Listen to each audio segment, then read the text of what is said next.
اجي زما نوم خیر دی او دې ویرات کړو ته ما ډېر وې زما نه کلار شه خو دې نه کللی تو آخر مې پکې څو باړې ومنډو اتنی خوشی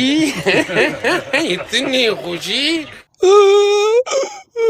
مه ژاړه تا پکې راځي تا ته منې پوره ټینګه کړه یاره چې ما ته په انوشکا شرما څه وایي چې تا ولې دا میچ وبایلو تا ته ما نوې دوکه کو خو تا وین نه کو نو راځئ غول خو لړلي دي बस हवा निकल गई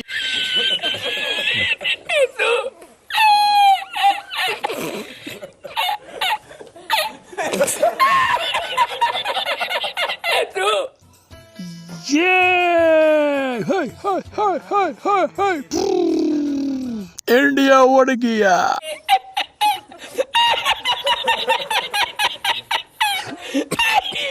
یاره زما سو خیال دی د انډیا چې د 10 میچونه وګټل نو دا یې په زورو ګټلو اصلي میچ خو دا و بالکل د ترې زامنو تاسو مه خفه کېږئ خیر دی ستاسو هندوانو میچ بایللی دی ځان له تسلي ورکړئ په خپله باندې